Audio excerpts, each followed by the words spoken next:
Rogers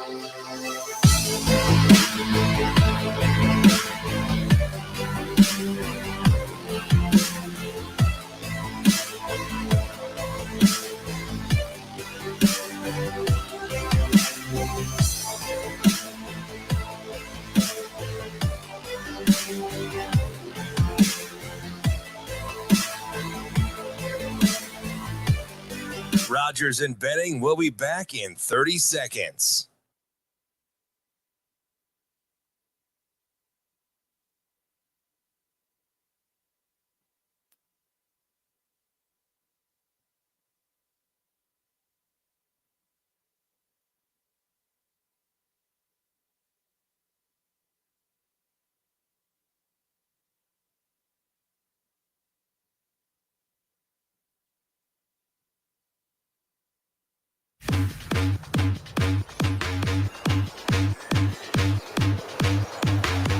Coffee and Cream on Hail Varsity Radio with Andrew Rogers and Damon Benning. Oh, what a pass. Farabello leaking out for the three. What a find from Shire. You said it. Just always on the run. So tough to defend. Nemhardt's little floater, though, won't go. Ooh, good box out and finish by Frederick King. Kaluma, he wanted to pull the trigger on that three. A little bit too strong, and the rebound swatted out. Nemhardt will launch from deep, and the second chance opportunity gives the Jays three. Here's Shireman leaving it, the three up, and banked home for Trey Alexander. Deep three for Nemhardt, and with 2 to shoot, it drops. Yeah, he has been really cold from three. Now they'll dribble this one out, and Creighton is starting to get things figured out, it would appear. Their first Big East Road win, 11-8 now on the season. Hey, it's Coffee and Cream in the morning on Hail Varsity Radio, powered by Currency, alongside Damon Benning, Andrew Rogers, live from the H&H Chevrolet stage at Hail Varsity Club. Lots to cover, lots to get to. Let's tell you exactly what you're about to hear. Creighton Butler, we'll get to that here in a moment, but we'll talk to Dominic Casciato at 7:30, the new Union Omaha head coach. We'll then talk to Brian Christopherson at the top of the hour. That is 8 o'clock. We'll talk to Andy Kendeigh as well, which we haven't spoken to Andy in a little while. Well, we had to swap him out, and Shane got busy. Then AK actually has a life, so AK had he had a procedure. Yeah, right. That's what I'll leave it. I'll leave it at that. AK's doing life, kind of, and so he was on a little hiatus, and I don't blame him for having to go on that hiatus. Yeah.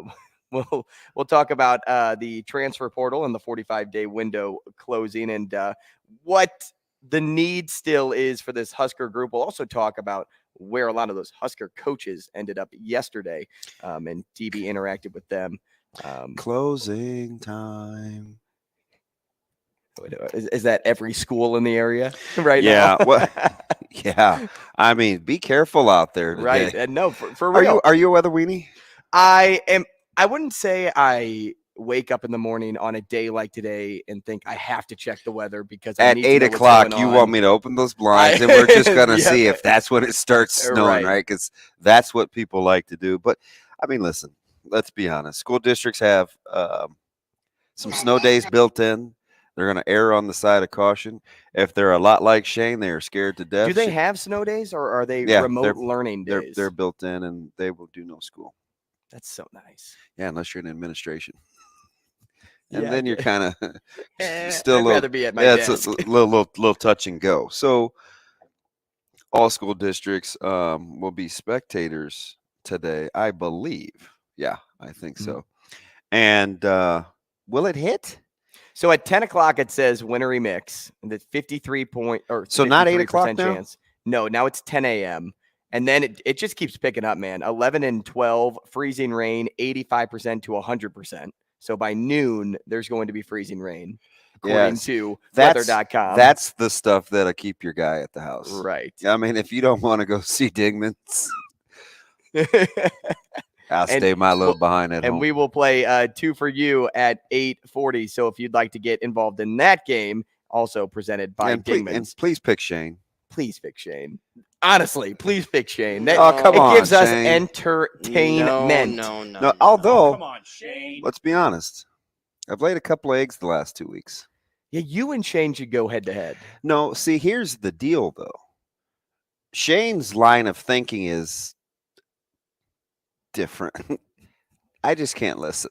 Why the f is Shane walking in there? It's kind of Shane, too. It's like the College World Series thing threw me for a loop, and NHL teams of all time was different than NHL teams' playoff appearances currently, or all-star appearances currently. So you're talking about trivia Yeah. when you said that. Now, There was another one you missed, though, too. yeah, I know it because it sticks in my craw. Phone service providers. Oh, yeah. And I said Apple. Apple, which they could be. Who knows? Yeah. You know who let me know about that, right? The amazing Dan. Oh. And he's probably listening right now, so shout out to Dan. It's like having my dad back with a less of a stern voice. He is a very down to earth talker. Yeah. But when you're on Twitter, he's like that goes out the window. The snark reigns supreme. See, But he's a Steelers fan. So now, we give when him the a little question was asked about the CWS team, I would have said Texas. That's the first thing that pops in. Well, they were there. Because I would have said Texas. that's the last game that I saw live. It was like 2000. It was a while ago. It was like 2003 when they won the championship that year or whatever. Mm-hmm. Shane, you're knee deep into sports or head deep or whatever. Well, they may be over his head. Oh, come on, Shane. Is Big 12 basketball that good, This year, bro? mm-hmm. They're the real deal. I'm kind of like. How about that K-State KU game? How about K-State being favored? Yeah, that did surprise me. I mean, it was It was only like a point and a half. it was slight, still, but I mean that didn't shock Vegas. they chose home venue at the end of the day. They said home team gets the extra beef. I mean, Iowa State is legit. Yeah, they played well. Otzelberger's awesome. No, they're good. Mhm. And I know And Texas is fans here on a roller locally are coaster very right now. familiar with TJ because he used to, spend quite a bit of time in the Summit. South Dakota State. And man, I still don't know. And I told you this the other day, last week. I still don't know what to make of Baylor. But they got a nice road win against the Red Raiders last night, who had every opportunity. Baylor just kept. Great first half by the Bears. Georgia's gonna be pretty okay, I think, for Baylor. So apparently the Big 12 is legit. I think. So I got caught up moving a lot yesterday. I got caught up. Made a huge move into a house, and Congratulations, grown up. oh, thank you. Yeah, it was a tough sight for me to see when I went into my bank account and just saw the big chunk of money that I laid down on the house just pulled right out. Yeah. And you get the shakes when you're signing off and the documents. it's not really, but I was like, tell me this, riddle me this.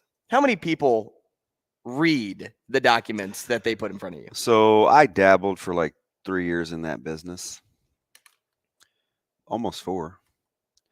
I recommend to people reading all but the one page where it's with the compound interest and what you would be paying in its totality, because that's a big number with the interest when you add it up. So skip that page, but for the most part, that and I'm a skimmer. Yeah. I'm not a reader. Yeah, and because I want to get in and get out, and that's probably a poor mentality. Sometimes that'll cost you, but you're dealing with good folks, so it helps when you're buying from an owner that you know really well.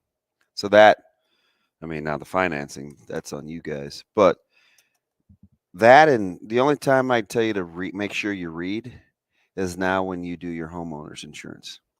Make sure you read. Oh, I did that already. Because the fine lines with pipes bursting and inside and outside and where the water comes from and like that stuff, you probably want to know. There's some twists and turns. Yeah. You're going to be like, where you think you're covered? Yeah. I thought I thought you covered hail damage. No, so where I got one thing that really got me that I should have read better and I didn't is you have family insurance Mhm. and deductibles per head in the household versus family deductible. So it's like, Right. Yep. yeah. So if it's like 1,500 or 3,000 per, is it 8,000 for the family? Like Mhm. that, you probably want to know too. I'm not the great life I'm a- lesson guy, but that's I'm about all I very got for good you. at asking questions. But yeah, I I'm noticed. very good. Yeah. Hey, so DB, What do you think about this? What kind of questions that? What do you think it about that? used to always be about my shoes, which I thought was kind of weird. You'd ask me a lot of questions about my shoes. Well, you always had a different pair I'm because like- I wear the same 3 pairs of shoes Yeah. until they need to be thrown away. Something like they're happens. just ripping. I'll Something still wear happens. them. Yeah. Yeah. But Like- you have like 12 different pairs that you cycle through. I got it from my kids. Isn't Not that the funny? shoes. I was going to say, well, yeah, obviously. So there's You pay for your there's own there's shoes. 2 things that I feel like that should be in reverse order, though. Mine They just should got get some stuff new from shoes last you. night. We walked out after the Miller North girls beat Marion last night, which was a good win. Miller North girls basketball is legit. I mean, this just in, right? They've been in the top 5. They've been number 1, and it's highly competitive. That's a good basketball team. And watched a little bit of Prep Miller North last night. Actually watched a lot of it. So good night there. But yeah, she just got more shoes. Even she's a sneakerhead. Just runs in the family. Yeah. I used to think it was ridiculous until you start coaching and you're around and you get on the sidelines once or twice and all of a sudden your back hurts and you don't know why. Ridiculous. Good shoes are important. Mhm. That's my PSA outside of reading documents. I can't normally wear shoes when I'm active Yeah. that don't go above my ankles. Really? Mhm. I got away from high tops in high school. I had to wear them because I needed that stability. That was about the time, I don't know, Twitter or social media will know. I think they started making mids in like the late 80s, three quarters. The only high tops that I own are my Jordans. Nice shoe. They just don't even feel right. I don't like anything around my ankle. Like I said, it has to be when I'm active, though. Like if I'm playing basketball, it has to come up to my ankle. I can't wear like Kobe's I'm that team come low. I'm team below low the top. ankle. How about all the players that wear low tops? Mhm. I don't think anybody wears high tops anymore. Yeah, I'm an ankle roller. Get those ankles taped. Work on that dexterity. It could be taped, and I'm still wearing high tops. Yeah. No, I'm I wearing high tops. I'm wearing braces. I'm wearing it all. You What- looked down at what- you looked down at my ankles, and you're like, what are you, 50? you're like, did he get hit by a softball? Like, why is it swollen up? Nope, or swelling Yeah, up. like Excuse Barry me. Bonds breaking the record. Clean it up. Yeah, you may think that's a little Yeah, ridiculous. Their bonds cleaning up Back the of your record. head is ridiculous. And your Creighton Blue Jays shaking off their house of horrors Yeah, at Hinkle. You know, that was a really, really good win. Matt grabbed his 100th Big East regular season win last night, 73-52 over Butler. Before we touch on the bulk of this game, I want to ask the listeners this.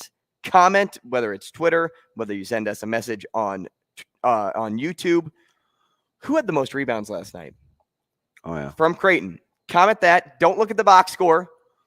Just think back. Remember, if you watched, if you didn't watch, take a guess who had the most rebounds, and then we'll revisit that point. But no real big shooter, I should say, on the floor last night for Creighton. Everybody kind of got their piece. Yeah. They got a piece of the pie.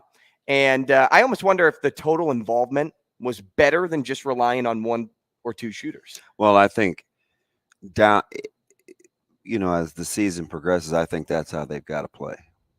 I mean, for success, because on any given night, it could be anyone. So why not try to have that be as many as possible? That's just me. Well, and in many ways, you're giving the defense, you're putting the defense in a position to where now they have to expect the unexpected. Yeah. Instead of, hey, Shireman and Alexander are the 2 that are going off for this team right now. I'm going to fade this direction, maybe move off my defender, play a little help side. And now you're looking at, hey, anybody can fire the ball. And so I have to stay tight on my defender, opens up a lot of lanes, gets you the look that you're looking for. Who had the most shot attempts last night from the field? I do know this. I do know this answer. It is a bench player. No, it is not. Oh, just out of both teams? For Creighton. Who had the most shot attempts last night for Creighton? It wasn't Farabello? Didn't he have 10? Yes, it's a tie. Was it Nemhard? No. I could have sworn it was Farabello. It's a tie. Well, Alexander is a no because he was in foul trouble. Kaluma's a no because he was in foul trouble. Shireman. Was it Shireman? It wasn't Kalk. Your process of elimination is already flawed. Was it Arthur? It was the guy that we talked about yesterday with an evolving role, and what is it? It would be Trey Alexander.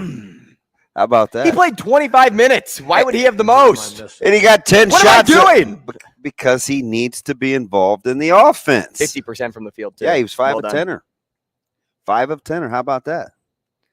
How about that? Man, I just counted him off right away. Isn't it funny how 25 minutes and 20 minutes were your two most attempted shooters? Yeah, he's got to get it in. And that's something I will say too about Farabello here is his shooting woes in this game weren't a concern of mine. And now it's probably because they had such a hefty lead, but it looked more like Creighton trying to get him involved. He shot 25% though.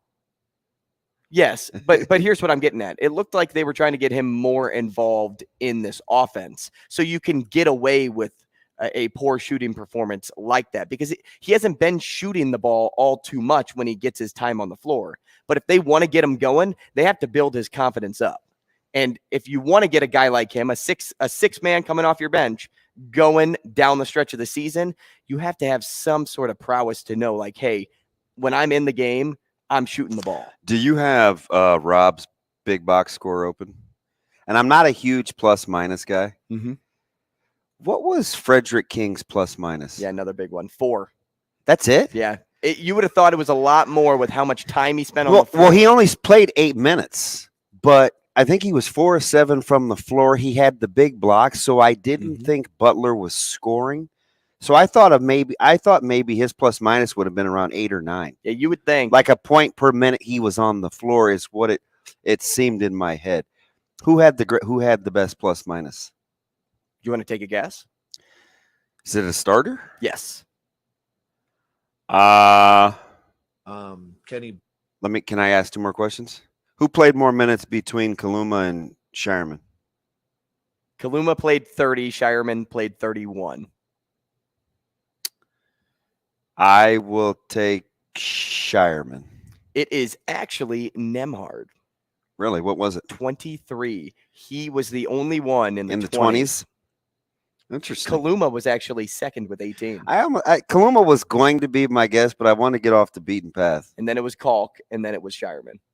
Interesting. But like I said, I love the spread that we're seeing here.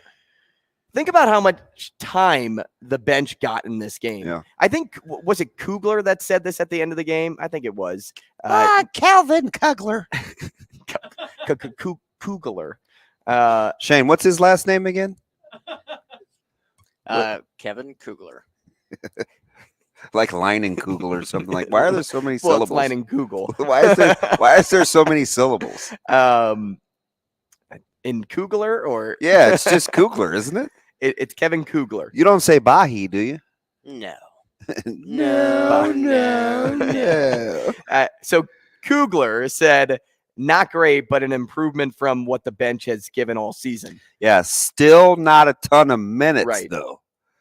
Right? It's like, I think Farabello's the only one that touched double digits. And bench minutes. Yeah.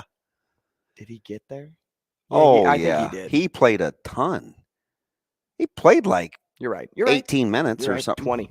Yeah. He played a ton. Yeah, King, though, how about we were just talking about King I know 2 days ago. I know. So he's interesting. And, he had the big blocks and he kind of made his presence felt. And they had a really good matchup when King was on the floor with, I almost want to say, with Turnbull. Yeah. Product of Missouri, St. Louis area. I like how you gave me the ding. So, and I thought they may exploit it more, but you know what? I don't know him from Adam, right? I don't know him from a hole in the wall. But do you know why I'm going to like Frederick King? Because he appears, I have no idea what's happening behind the scenes. I asked Mac about a lot of non-basketball things, but the emotions of his team isn't one. King seems like a guy I like because he has to have a fantastic temperament. He has shown you flashes of being able to be really, really productive. He has some foibles, right? And he doesn't appear to waver. When he gets on the court, he still balls out. I'm right? with you. So I think I gravitate towards. You know, what's crazy too is He went on like a 3-game run that was silly. He was shooting like Right. 88% from the floor, and then Colt comes back, and it's like, hey, that's great. Doesn't really fit with you guys being on the floor together with how we like to play defense. So you're going to go back to playing 5 Yeah, minutes. single-digit minutes. So, I mean, he's got to be a heck of a guy. Well, you have to think upstairs too that he's a good teammate. Yeah. See, Right? Because he doesn't desire all those minutes because he makes the most of the minutes he gets. Right. I like that about him. You know, I was talking to Coach Huffman long before we had to do the dump yesterday, and he long is an understatement. What? It's 30 minutes. That is an eternity for me on the phone.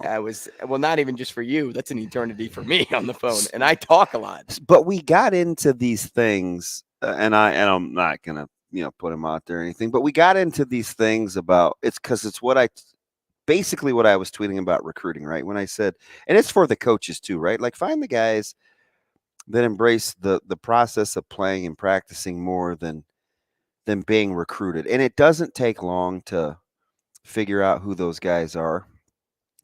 And we were talking about players and who's playing and who's not playing. And he said a great phrase. We were talking about a player, and I was like, gosh, you may need him. And he said, well, I'd like to think I don't need anybody. Right. And it was very direct, and I got on to think, time. And I was thinking to myself, you know what?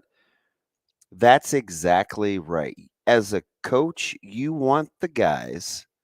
We got into this yesterday. You want the guys that you feel you don't have to babysit. Give me the known, and I think coaches will figure out the rest. You don't want a guy that's going to go from a 2 to a 10, then back to a 4, then back to a 9. Give me the 7. And almost all coaches will take that because you know what you're getting. Because sometimes you hear fan bases, oh, why doesn't he play this guy or why doesn't he play that guy? And almost 100% of the time, it's not personal. Do you know what it boils down to? Does the coach trust him? That's the thing, because when you're coaching, you think you can fix all the rest. You just want a normal EKG line, not a flat line, obviously, but you just don't want all the spikes. And I think that's how coaches look at rotation and using their bench in minutes. So, say the quote again. He said, well, I'd like to think I don't need anybody. Let's put it on the back wall. Here we go. Add it to our back wall. He said, he's like, that's just how I want to coach. And I'm like, gosh, you know what? And I say it a little different. Like I tell our high school guys and our middle school team that I coach, I said, I like to coach my way into having options, right? I don't want to be married to one particular kid. So I'm coaching everybody. Because I don't want you to coach me into a box where I feel like I have to play you. Like I'm just not going to try to do that. I can't believe this segment is already at the 48-second mark and counting. Our poll question of the day: with the 45-day portal window closing today, what's your reaction to the job Matt Rule has done so far? Are you freaking out in a good way? Exactly what I expected. Wishing for more linemen, or freaking out in a bad way? Shane, if we could play music, we'd play Terrence Trent D'Arby, Wishing Well, but of course, we're not there yet. So you're just wishing for music. Listen like a bandit stealing time underneath the sycamore tree. Back after this. Rogers Rogers and Benning will be back in 5 minutes.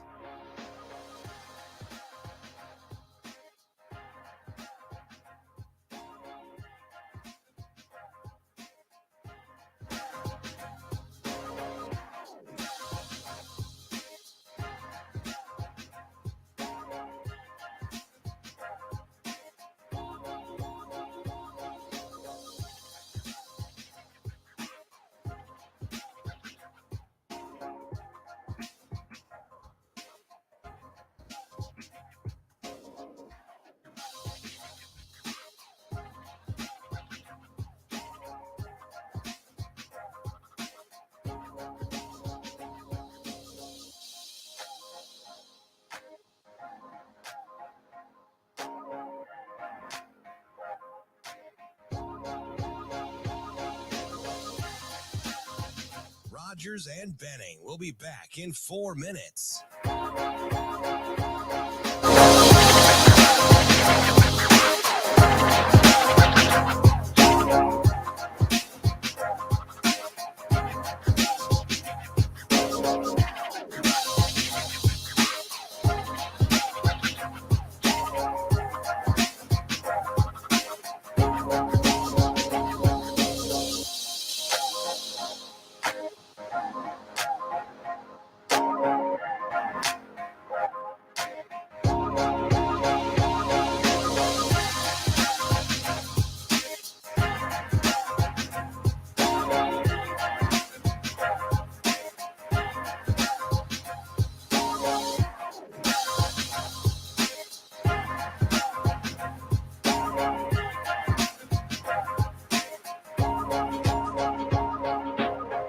Rogers and Benning will be back in 3 minutes.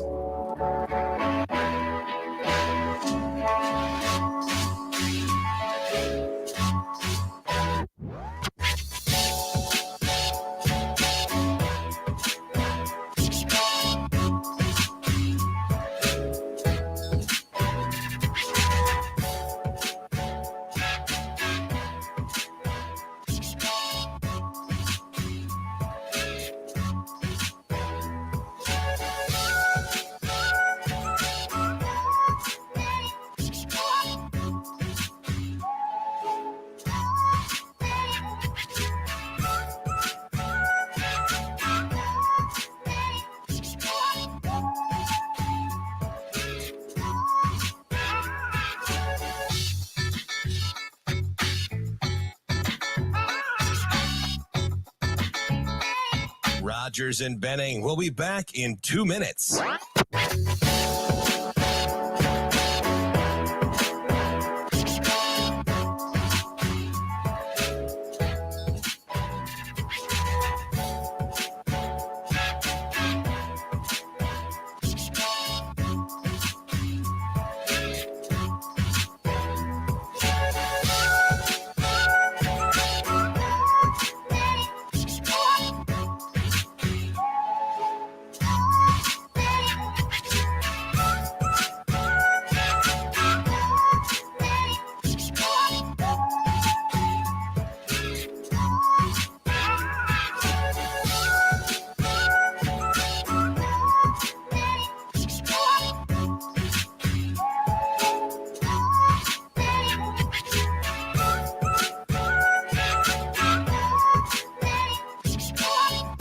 Rogers and Benning will be back in 1 minute.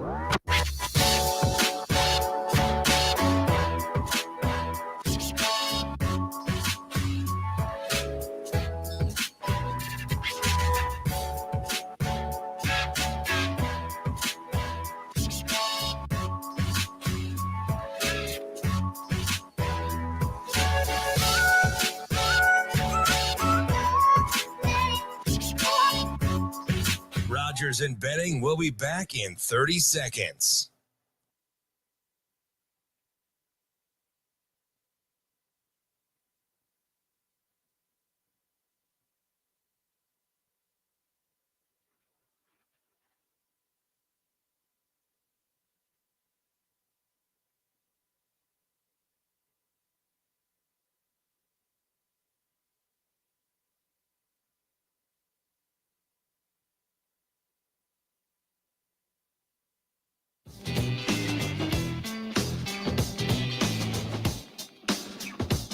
Coffee and Cream with Rogers and Benning on Hail Varsity Radio.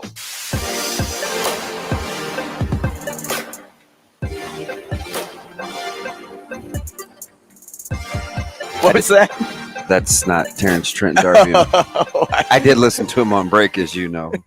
I was like, what did you say there? We are back on Coffee and Cream in the morning on Hail Varsity Radio, powered by Currency, live from the H&H Chevrolet stage at Hail Varsity Club. I was scrolling Twitter during the break. Why? And I saw a tweet because I like to stay up to date with things. Hey, TweetDeck changed your life, didn't it? Yeah, it did. Oh my goodness, that was an all you moment. Now, I mentioned Deion Sanders putting quotes on the wall. Okay. And you have to tell me 3 times for me to remember something. But you said something like, I don't want players to. Hey, I'd like to think I don't need anybody. See, I was close, right? No. So Coach Huffman's making the quote. Yeah, board? he is. He's making the quote board. That's a good one. I don't think I need. He said, as a coach, I'd like to think I don't need anyone. And so it made me think back to what we saw yesterday on Twitter regarding the Colorado football team and the drill sergeant status and things of that nature. You know, that group chat was blowing up. That football group chat was blowing up after that meeting. I don't understand the idea behind it. Listen, multiple. You're laughing your head because I have such a great prompt to ask you afterward, and I can't multiple wait to ways to skin a cat. That I don't understand, though. But here's the thing, because I've seen it happen at Minnesota and it works, so I'm not knocking it. The delivery and the repetitive words used and like the whole that be elite mindset can definitely work. And I know that there are some people that thumb their nose up at PJ Fleck. But the reality of it is the culture that he's building is winning.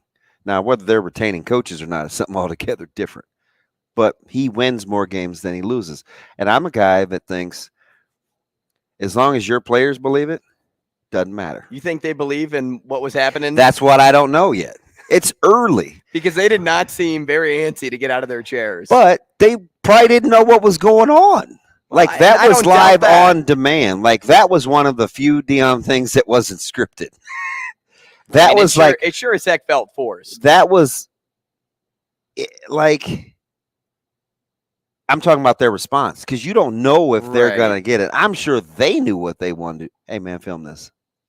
Hey, get this on film.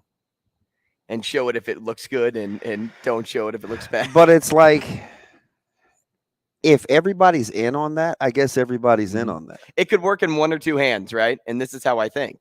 You know, because I saw Steve Merrick post something similar to this. This is what I think. Do you make fun of it whenever you kick their butt this year, as every other team on their schedule? Or if you are winning, do you just fall back on, hey, they know how to win, they can coach however they want? Yeah. That's how I think. I think it's going to be the latter if they win. Hey, let's go to the phone here because we have Dominic Casciato on with us, the Union Omaha new head coach here in town. Coach, thanks for taking some time. Coach, congratulations. Good morning. Thank you, guys. Thanks for having me. Hey, Coach, a unique journey to get you where you are today. A London native, bringing 12 years of coaching experience across multiple levels in both the U.S. and Europe. You've kind of coached all over the place. Most recently, you spent time as an assistant for USL Championship member El Paso Locomotive FC. You were chosen out of an elite group of candidates that, at least is what Union Omaha reps kind of said, because the search was so exhausting. So that in turn being something that showed that you stuck out to them. But, to the average fan, what makes you the right person for this job? Well, first off, I think there's a lot of people that have covered coaches and a lot of coaches. So I feel privileged to have the opportunity to look up. I think in terms of playing style, we're going to be a team that wants to try and control games, dominate games with or without the ball. And then we're going to build a culture and a spirit within the team that means we never know when we're never going to give up.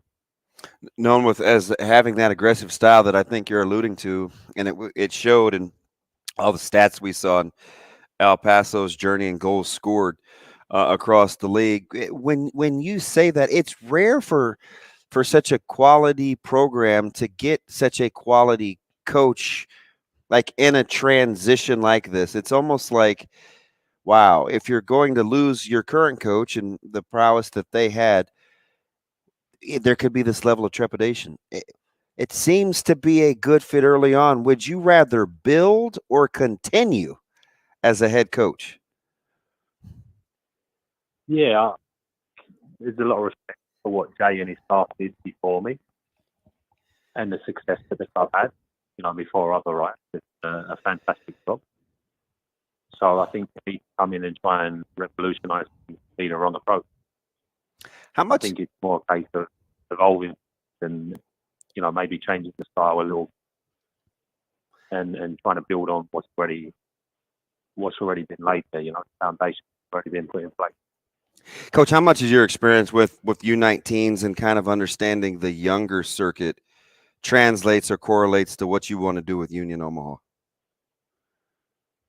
Yeah, I think if you look at the game, all players want to do two things, right? They want to enjoy what they do and they want to get better, right? And I think that is the same for a kid who's 6 or 7 years old just starting to play the game. I think it's the same if it's 18, 19-year-olds trying to push for the first team. And then I think it's the same for guys playing in the first team who are getting paid to do this. On top of, having fun and learning, obviously we all want to win. And I think, my track record alludes to us doing that. Yeah, Coach, you're talking about that success and you jumping right into the winning culture. Would you say that appealed to you most whenever you were going after this job? Yeah, I think it's a huge challenge, right? I think, as I said, there was great work done before I came. And I think that would scare a lot of people coming into a job where there's been a lot of success over the 3 years that the club exists. But for me, I just as a great challenge to look at the club's record, players on into top clubs in the USL Championship and now into the MLS with Brian Christopherson. And I just thought it was a great opportunity to continue to build on those foundations. Talking with new Union Omaha head coach Dominic Casciato. Coach, I was just saying this was off air, and we were talking about trying to win at the collegiate and high school level. And I said to Andrew, I said, administration and support is so important. You get to work with guys like Gary Green and Marty Cordero, two of the great good guys in terms of what they represent and mean in the community. How important was that to you? That was huge.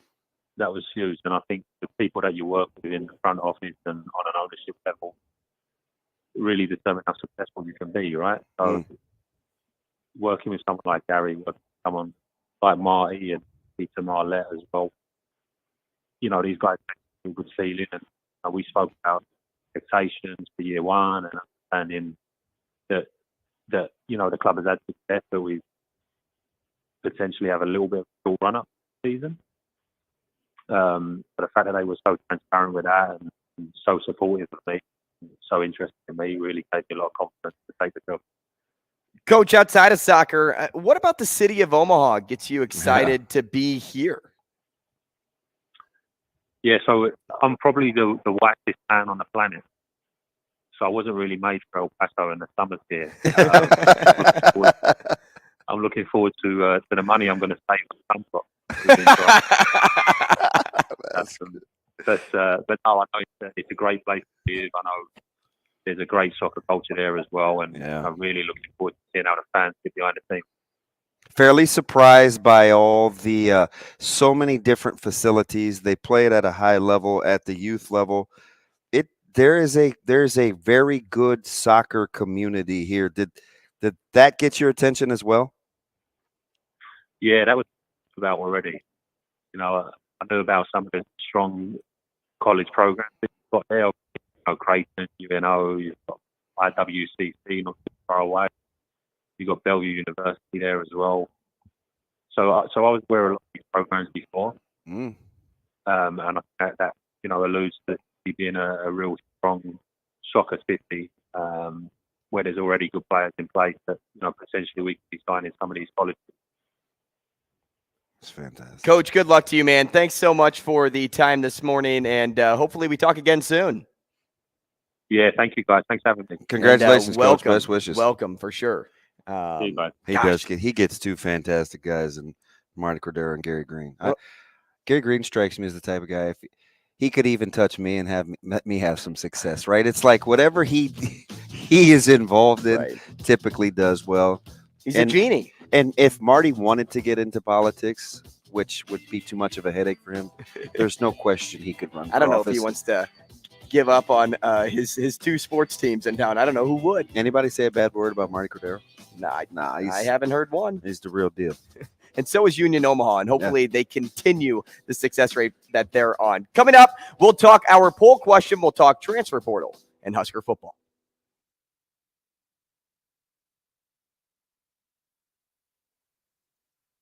Rogers and Benning will be back in 4 minutes.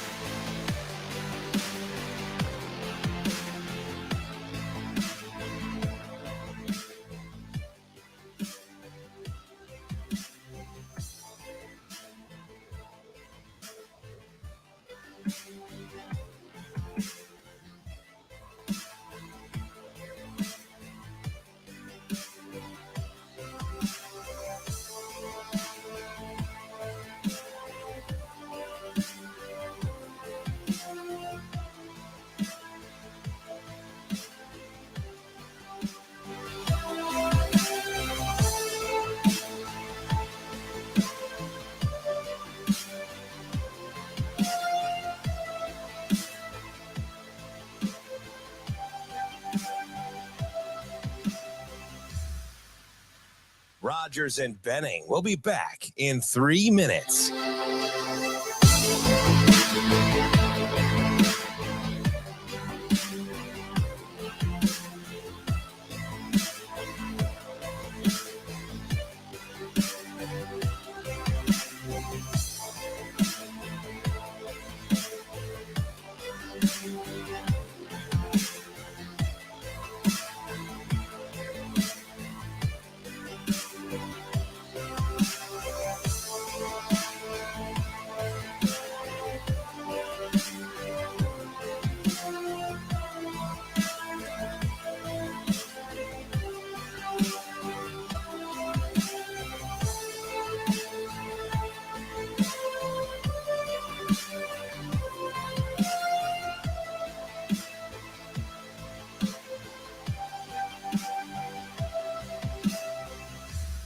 Rogers and Benning will be back in 2 minutes.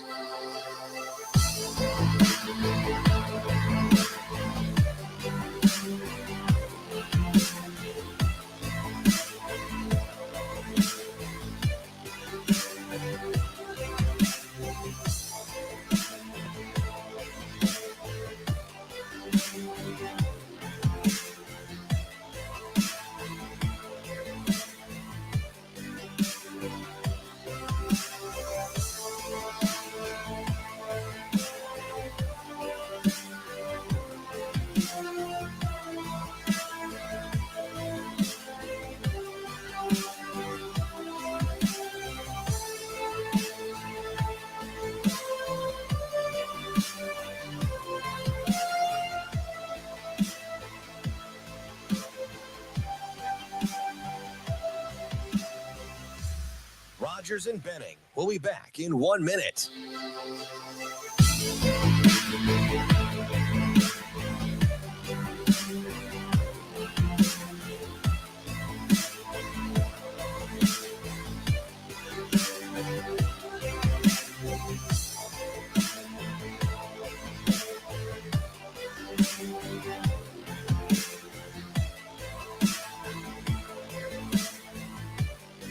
Rogers and Benning will be back in 30 seconds.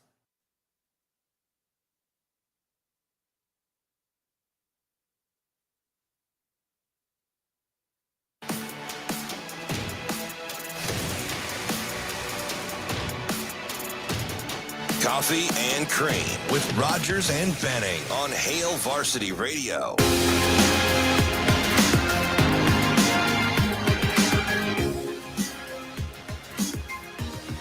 DB showing off his T-shirt for those of you that are joining us now live on TikTok. Welcome to the show. We appreciate having you here. We also appreciate all of you at home, whether you're on YouTube, Twitter, listening on the radio currently on 590 ESPN here in Omaha, 1480 ESPN Lincoln, or anywhere from around the state. Thanks for joining us for Coffee and Cream here, powered by Currency. Damon Benning, Andrew Rogers. I took some heat, DB, for wearing my Shamrock pullover today.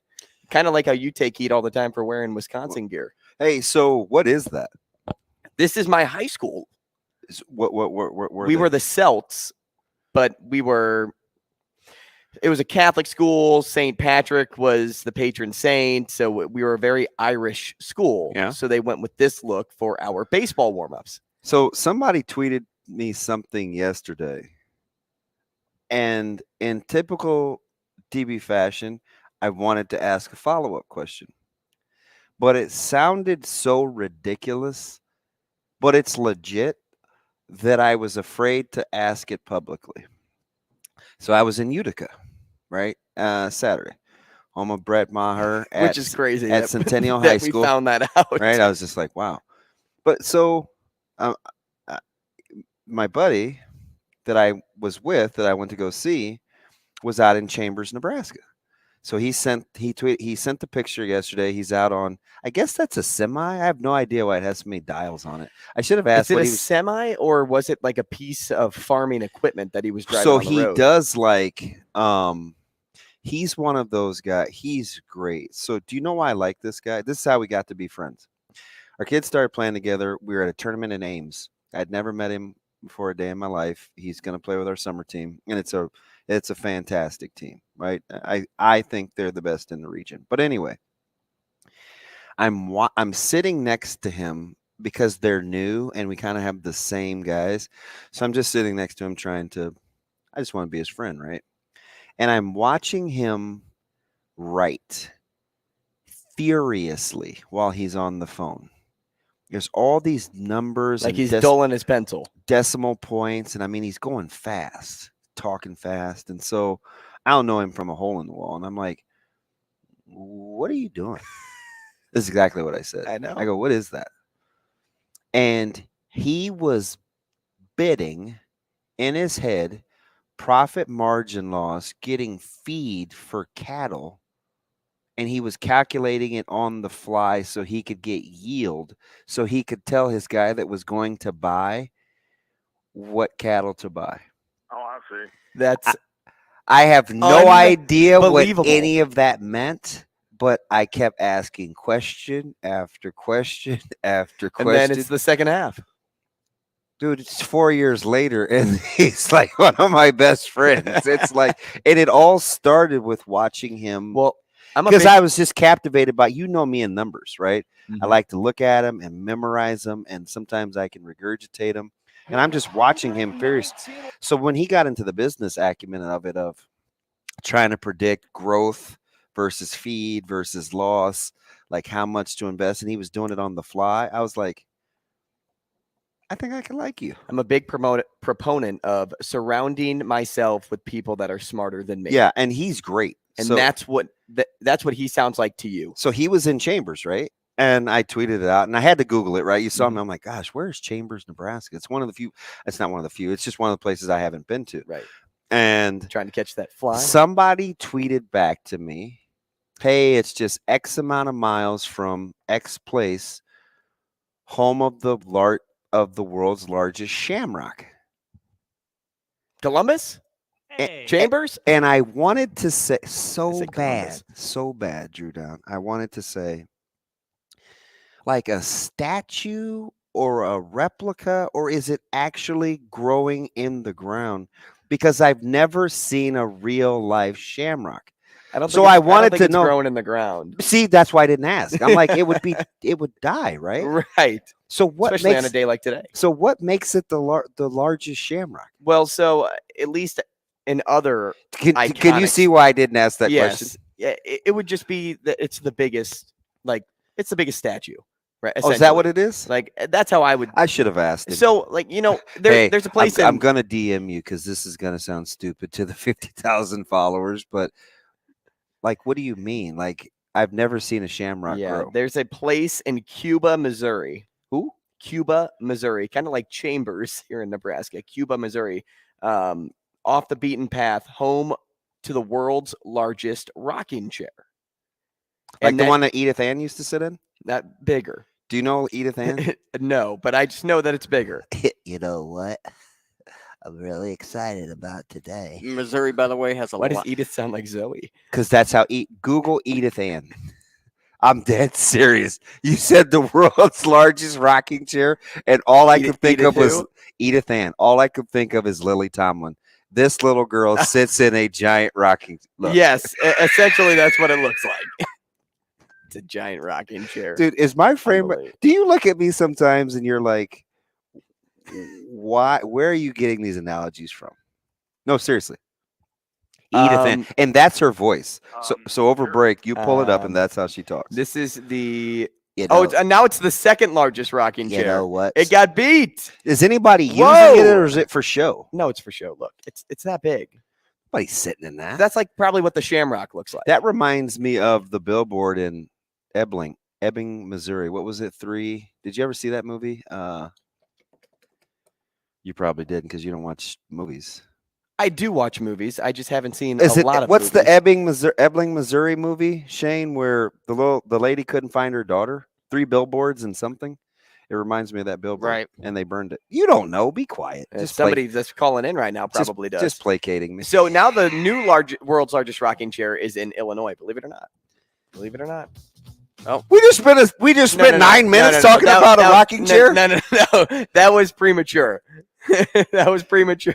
Premature Schillerberglation. Let's change gears. A lot of coaches on the move yesterday, and you ended back up at Westside to be around your kid. And nope, he doesn't want me around. I go to meet the coaches. Sorry, you don't put your kid first. You can put yourself first. We get it. He's like, so when I'm in the hallways all the time. Everybody else. Hey, DB, what's up, coach? Everybody, but boys, girls, coaches, right? Caleb teachers. Walks by. Caleb gives you the cold shoulder. You know what he did yesterday?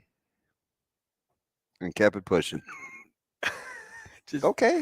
Just threw it up. Yeah, go figure out dinner. Yeah, I was gonna say, think about who pays for the meals on the table at night. Brought that dude macaroni and cheese from HVC, man. You brought him Little King the other day before a game. Yeah, we'll see what a peace sign gets him next time. Turkey cheese light mayo. Yeah, maybe the next sandwich comes without meat. Yeah, so it was like, and this was a lot of what I was talking to. This was my preliminary call to Coach Huffman, but talking to Coach Martin or Coach Lamanji, like sometimes when coaches don't tell you their exact times or they're not on time, schools can overlap.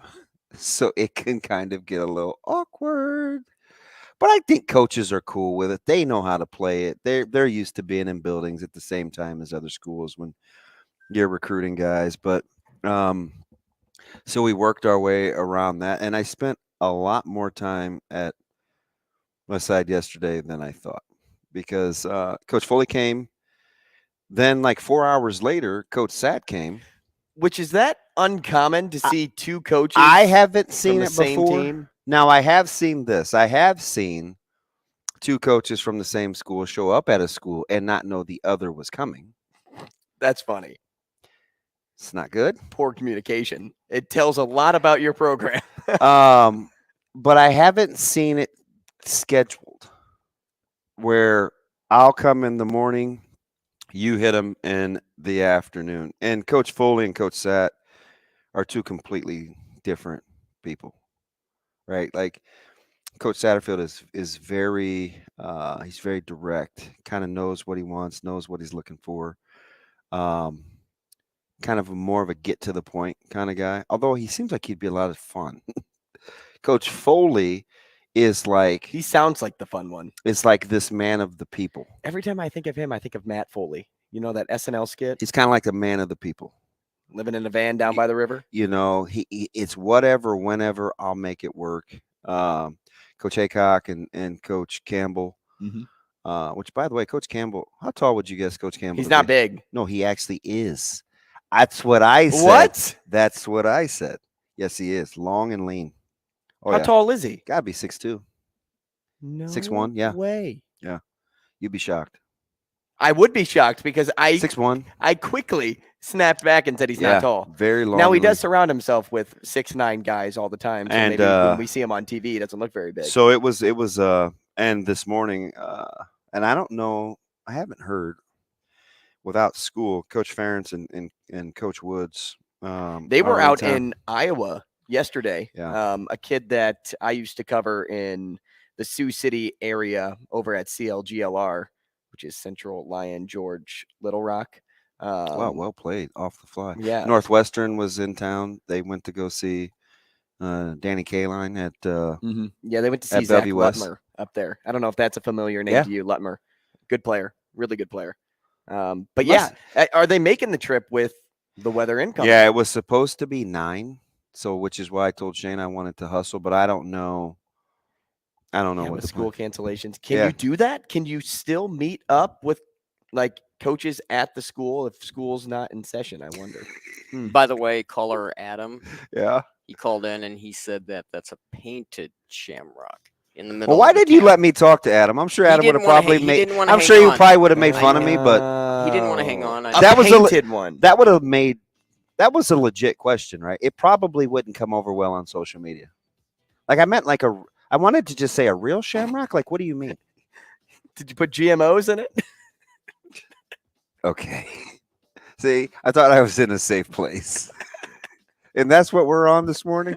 Well, that's Brian Christopherson. How about that next? Well, I know he's safe. Rogers and Benning will be back in 4 minutes.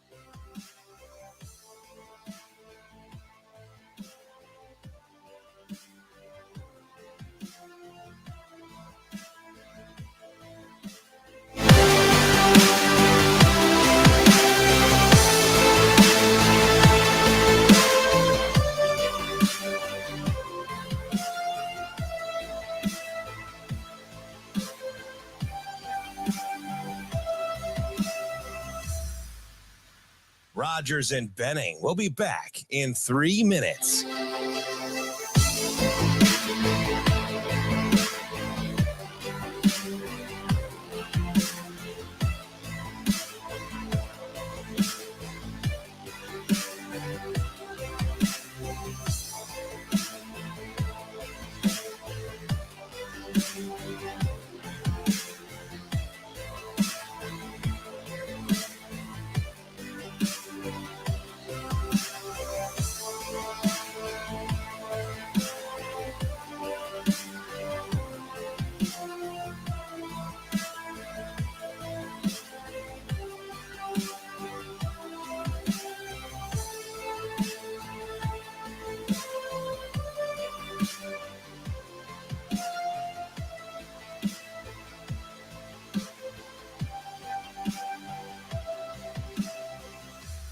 Rogers and Benning will be back in 2 minutes.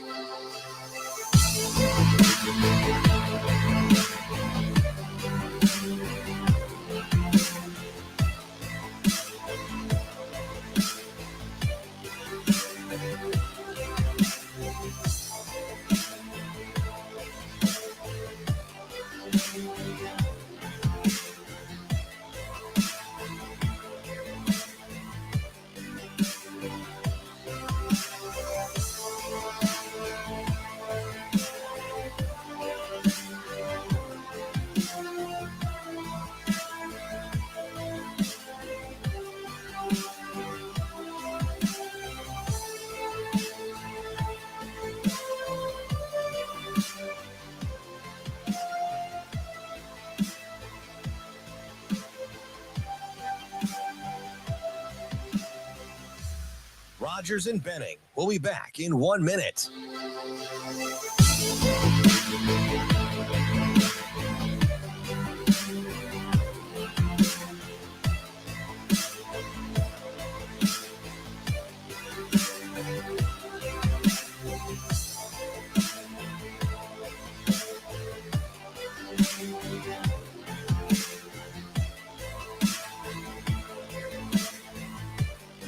Rogers and Benning will be back in 30 seconds.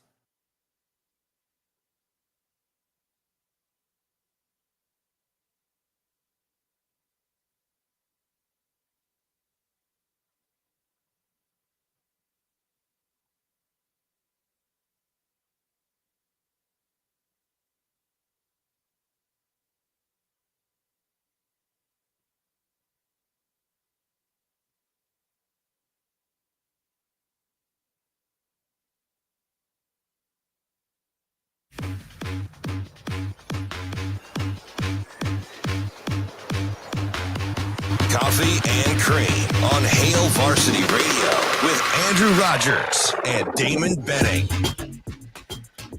Hey, we are back, top of the hour. Coffee and Cream in the morning on Hail Varsity Radio, powered by Currency, live from the H&H Chevrolet stage at Hail Varsity Club, on YouTube, on Twitter. That's Hail Varsity for both of those two.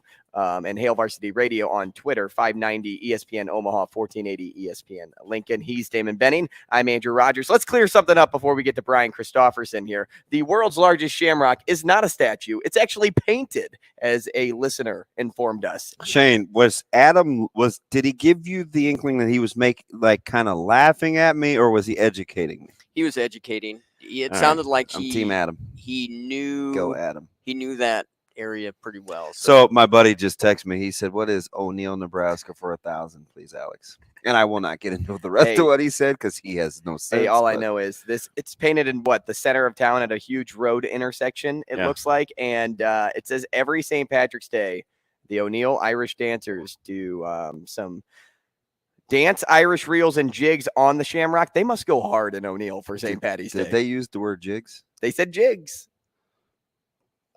Are you guys going? Are you an Irish jig guy? Nope. Nope. Not at all. Let's change gears. Let's talk to Speak and read slowly. Let's talk to Brian Christopherson. Okay, Mr. Griffin the third. Hey, Brian. Good morning. What's up, man?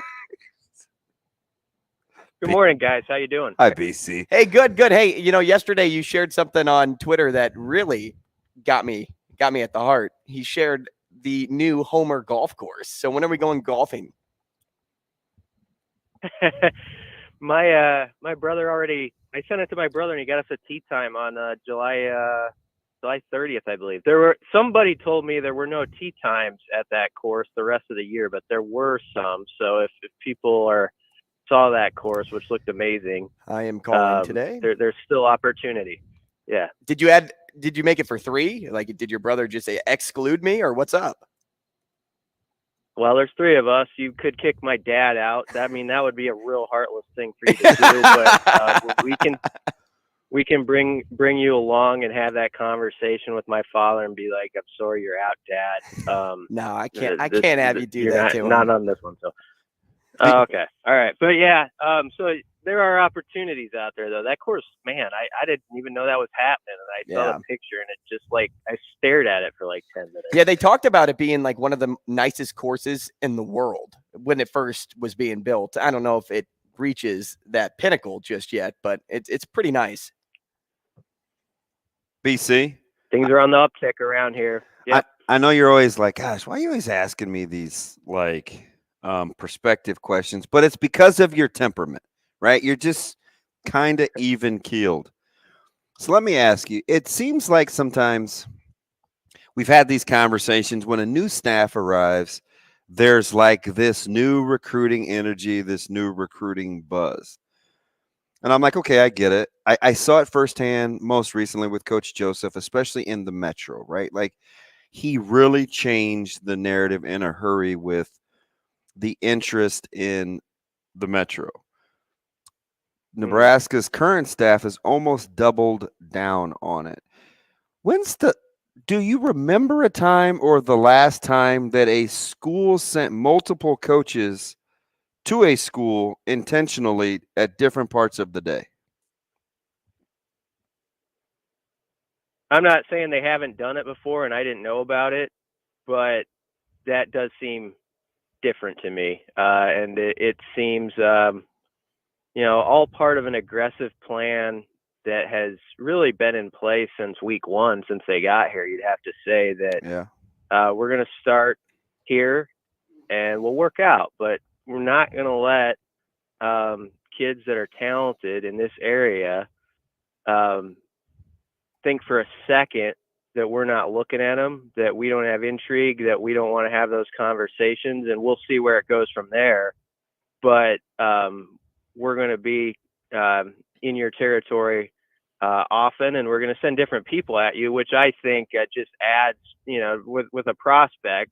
It's one thing when you develop a relationship with just one coach, but then you're like, okay, they're sending like 2 or 3 coaches to my school, that has to fire you up a little bit and kind of really get you thinking about that program even more. And you get to know the different personalities of the coaches. And I don't see how that wouldn't be appealing. So, I wrote a couple weeks ago when Satterfield talked about maybe them having an identity on offense they can finally get behind. I think the biggest thing you could say for sure so far is they really believe in their identity as a recruiting staff and what they're all about and how they're going to attack it and the areas they're going to attack. And it's a pretty well-oiled plan. It seems like every day when I wake up and kind of see where they're going and how they map it out. I mean, it feels like it's not just flying by the seat of your pants, which would be easy to do right now at this early time when you just got to a program, but that's not what's happening. If you're looking for Brian's work, he's the senior writer for Husker247.com. Toss him a follow at Husker247BC on Twitter. You talk about, making it known to these recruits that this coaching staff is interested. And you wrote an article, your most recent one actually, was about the impression Matt Rule had on Dylan Raiola and his family. How realistic are the chances, though, at landing a guy like him? Yeah, well, I mean, first off, Steve Wiltfong, our national writer, wrote that one. So I just want to be clear. So I didn't, no, that's all right. I just wanted to say that. So it's like I didn't hear the tone, and stuff on the other end. He talked to Dominic, of course, the former Husker great, and dad of Dylan. I'm like a lot of people who are in this industry who have sort of heard maybe that Georgia is like the front runner. And so I think there's reason to say that. However, there's time. There is still time to, make something happen. And Matt Rule is going to put in a good effort to try to make it happen for Nebraska. That's obvious by him going all the way out there. And if nothing else, I think he's given them a lot to think about. And of course, this is a family that knows the Husker program inside and out. So that part, you've got that advantage, whenever you talk to the Raiolas. I mean, that Donovan's coaching here. Donovan, wants this program to really take off and fly. And I think it's been a special place to Dylan, too, and because it's special to his family. I know when he first got the offer way back when, he talked about family, like even in the tweet when he put it out there. So I don't know. Would I favor Nebraska at this very hour? No, I wouldn't. But you see an article like that and you read the quotes, and I think Dominic Raiola is a straight shooter. I take him at his word when he says it's open until they say otherwise. You fight the fight and see what happens. And there are a couple levers Nebraska has to pull in this one that at least make them an interesting wild card, if nothing else. And maybe they're more than that. Who knows? BC, how careful or cautious are you? We kind of seen this when we get guys from other schools, these assumptions are made, and in terms of what we're inheriting, right? We saw it with Mathis and Wynn. Although Mathis on tape had a lot more to go on than I would say Wynn did, but we've seen it with what's going on in the secondary, guys coming from other conferences that get to Lincoln, and all of a sudden we have this expectation. When you look at a guy like MJ, how cautious are you given where we've ramped up our expectations when we get guys from other perceived better conferences? No, that's a fair question, because I think we do have to be careful to just be like, well, sometimes you'll hear this conversation around the state. This guy came from Georgia, or this guy came from Alabama. Well, look at that. He's going to be something else. It could be, but if Nebraskans, I think at this point, have seen that that doesn't always translate to a guy just being a dominating player. And O'Shawn Mathis had an okay year this past year, but he wasn't a dominating player for certain. And there was sort of that hope, and it was pretty built up. I would say that one was as hyped as about any. And I feel like this last week there's been some proper perspective about MJ, and just he only played 42 defensive snaps last year at Georgia, and the year before I think he played 91. Those were his counts. So he was mostly a special teams guy. So he's probably like 5th or 6th at his spot, at Georgia. And that, so I think you just take that information and you say, well, he hasn't proven it yet, but he should be a motivated guy. And just because you're 5th or 6th at your spot at Georgia doesn't mean you can't be really good here at Nebraska. And I think you just have an open mind about it. So I do. And I want to have an open mind about everything with a new staff, like the type of guys they pick from the portal, how they develop those guys. I think sometimes we like to always cross over into what happened previously, and we say, well, that's going to happen again. And maybe it will, but let's give this new staff a chance to pluck their guys out of the portal that they think can be pretty immediate contributors, and then give them an opportunity to develop them. And I do know with Sherman out of Georgia, his family and him, they are very well thought of from that program. I haven't seen this very much the way I saw it on Monday. There were a bunch of Georgia writers in our network who just were really excited for him and like, wishing him that he would sort of take off at Nebraska, because he had that sort of personality you gravitate toward. So I think if nothing else, Damon, that's a pretty good starting point. You've got a guy who definitely has the high-end potential. We don't have to overdo it talking about it, but it's there. And then you got a guy who, by all accounts, is just going to be good for your locker room, if nothing else. And he's going to be a guy who wants to work. And he had a quote I posted on Twitter when he was at Georgia, where someone asked him about being like the third team guy. And he said, I'm behind really great players, and I just try to learn from them. And I can't kick rocks about it. I just need to put my head down and like look at these guys. What are they doing, and use it. And so I really like some of the stuff I've read from him. Call me crazy, BC, but yesterday not DB, BC. I asked him to call me crazy, not you. Sorry, I apologize. Call me crazy, BC, but yesterday I told DB, don't be shocked if you see MJ Sherman as one of Nebraska's defensive captains next year. Do you think that could be the case with how much he's matured as a vocal leader, and because it's a new staff, you don't have to actually physically be present on this team for years before you actually get a title like that? Oh, that's an interesting idea. Yeah, I mean, I don't know how that'll go. That so often comes to like just the vibe guys get, when they're right now, when they start like strength and conditioning stuff, it starts to build like who's really a leader on this team. And so he might have some catch up work to do with some guys, but the point you make, I think, is well taken, that a lot of stuff like that we might want to view a little bit differently this year, because everybody's starting sort of with a blank slate, with this staff. And Matt Rule said that himself on the early signing day press conference. That's the way he wants it to be. And that should be exciting for some guys, not just transfers like MJ coming in, but I mean, there's players who have been in the program a couple of years that we haven't heard as much from, or there's been injuries and this and that. And sometimes I'll hear people say, well, it's that guy going in the portal. And I think this would be the worst time to go in the portal for some of these guys. I mean, this is their chance in front of new faces to put their best foot forward and show, hey, I can be a part of this. And and reset the video game, so to speak. So I do think when it comes to captains and some of that stuff, there's a possibility when we get to that, there could be a guy that you wouldn't necessarily say would traditionally have been that, but he is on that team. But that's a ways away, and we have to see how Matt Rule likes to do his captains and all that stuff. So there's all that stuff yet to be figured out. BC, let me ask you this: with, again,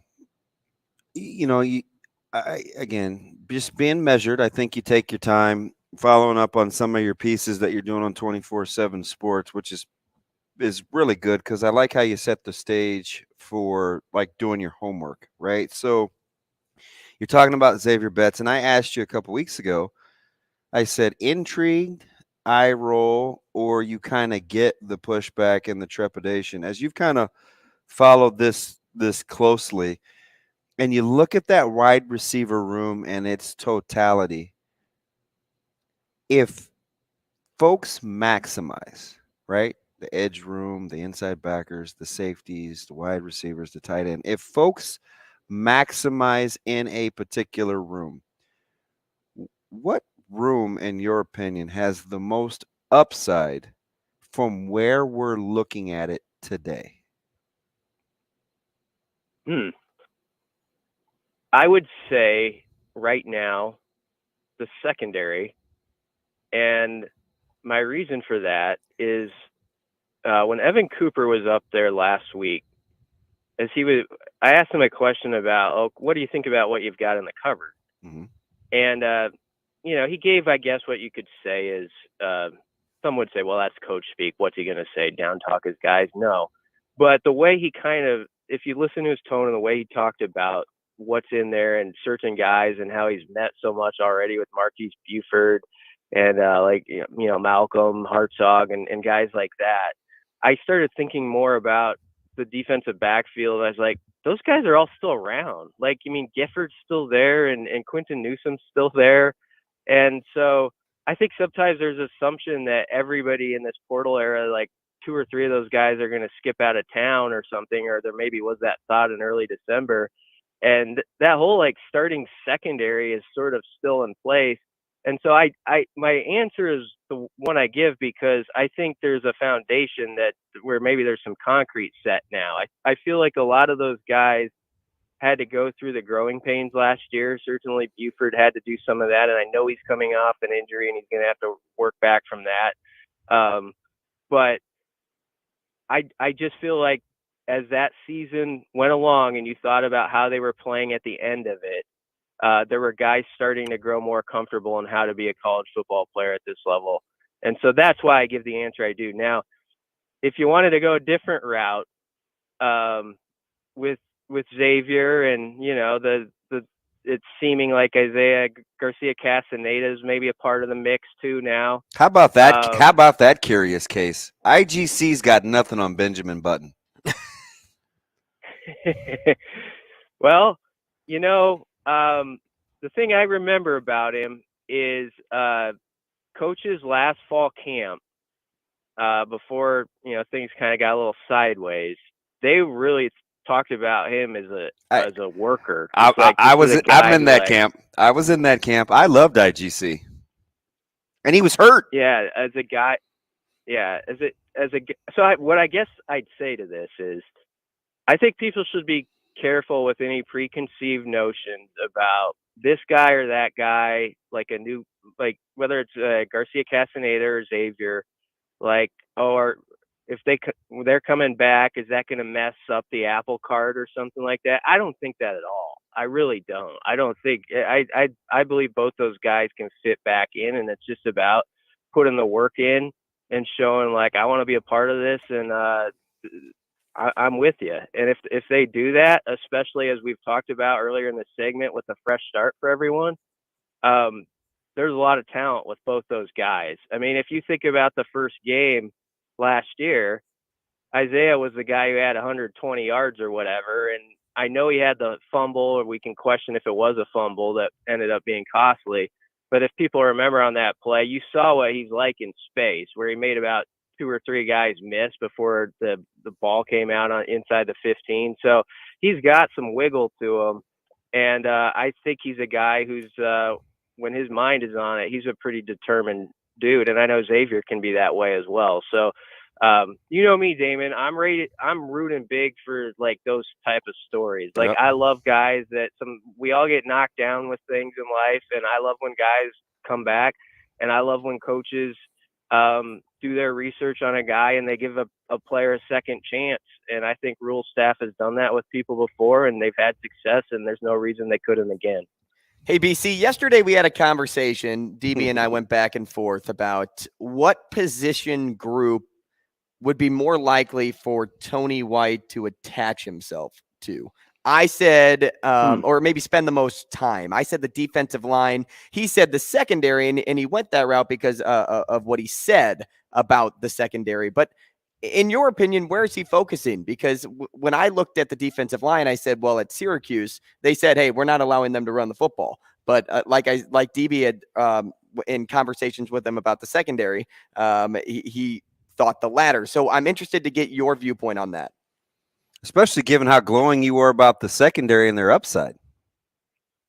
Yeah, that's a tough one. I have no certainty to the answer, but I do think that with Evan Cooper is listed as the entire DB's coach, which is a big responsibility. I mean, we saw that last year. Remember when Mickey took over? One of the first things he did was he said, "I've got to take a little weight off Travis Fisher. Like I'm going to have him work with, I think, to get the corners, and Bill Bush was going to work with the safeties." And he talked about how that's the way it is at a lot of programs he's been. I think there's a lot of ways you can do it. But I would understand if, in this case, if you had another guy who gave a little bit more attention to either the safeties or the corners, while Cooper, attached himself to another part.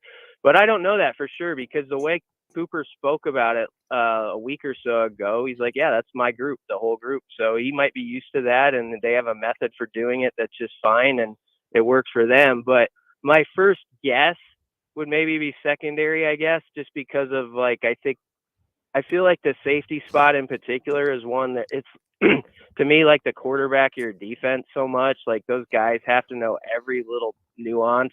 Otherwise, it's a 65-yard touchdown the other way where the band's playing. So if I were a DC, I would always want to be pretty tight with my safeties. And that's the only reason that's my I guess, wild guess in January about what he might do with that. BC, I'm low-key backpatting myself. I wish you didn't say that, because I guess safeties too. Let me get you out of this, BC, because you said something I think was funny. You talk about we have to be careful about the accolades or the expectations we put on guys just based on where they came from.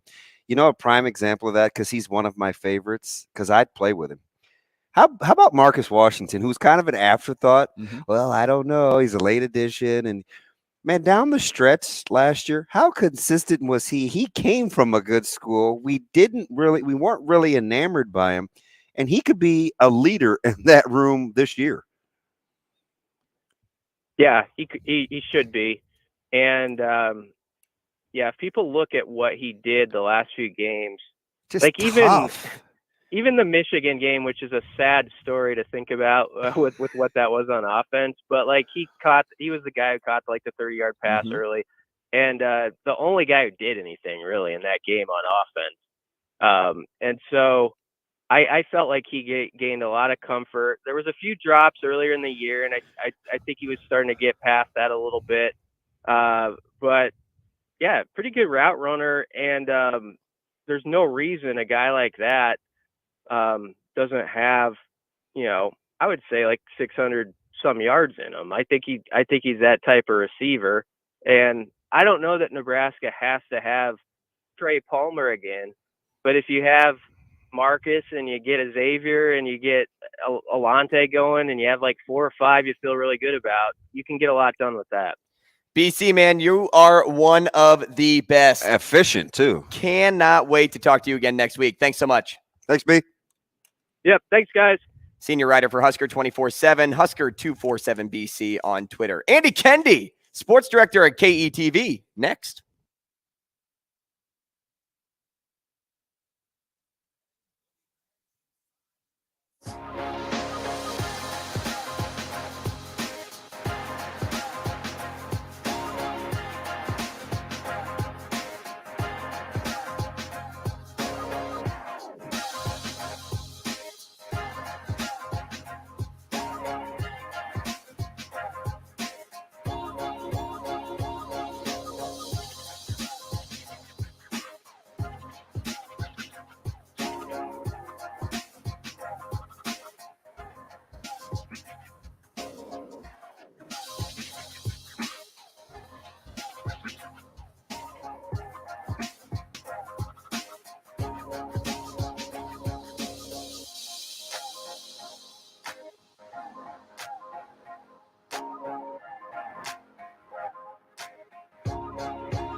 Rogers and Benning will be back in 4 minutes.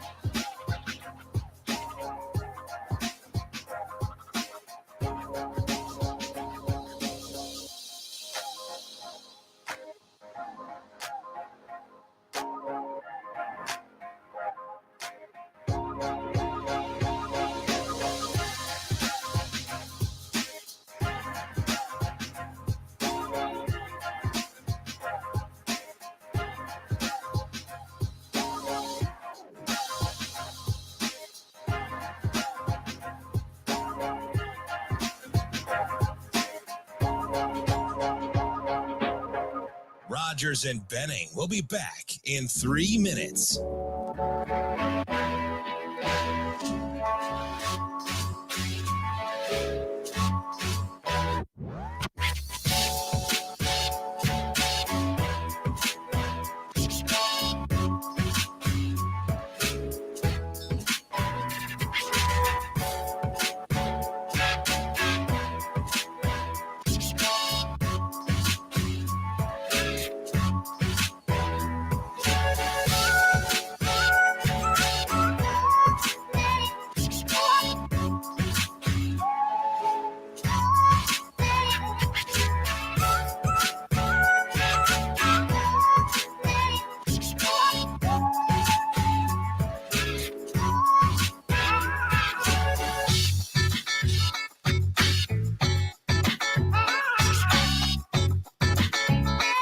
Rogers and Benning will be back in 2 minutes.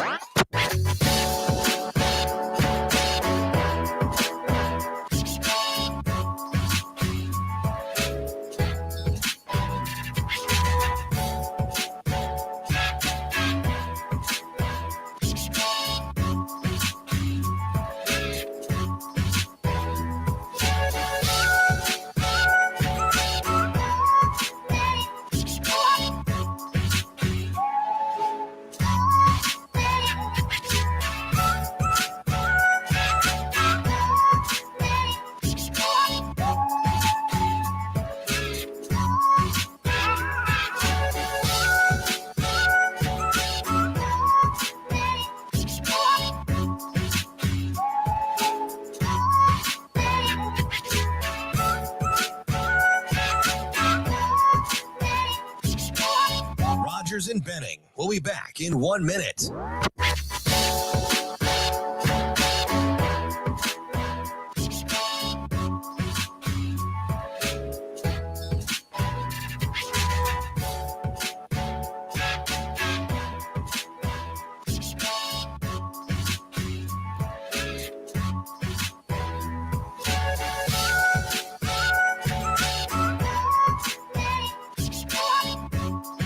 Rogers and Benning will be back in 30 seconds.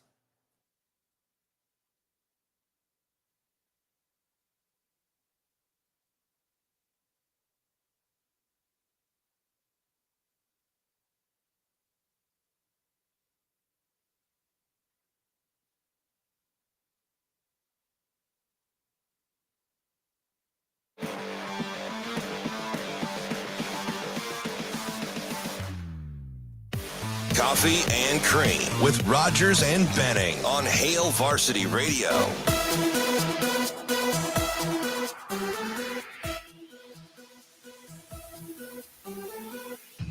Hey, back with you, Coffee and Cream in the morning on Hail Varsity Radio, powered by Currency. Damon Benning, Andrew Rogers, live from the H&H Chevrolet stage at Hail Varsity Club. And I'm excited to welcome in our next guest, Andy Kendeigh, sports director at KETV. I'm excited for a multitude of reasons. One, we haven't spoken to him in a decent while.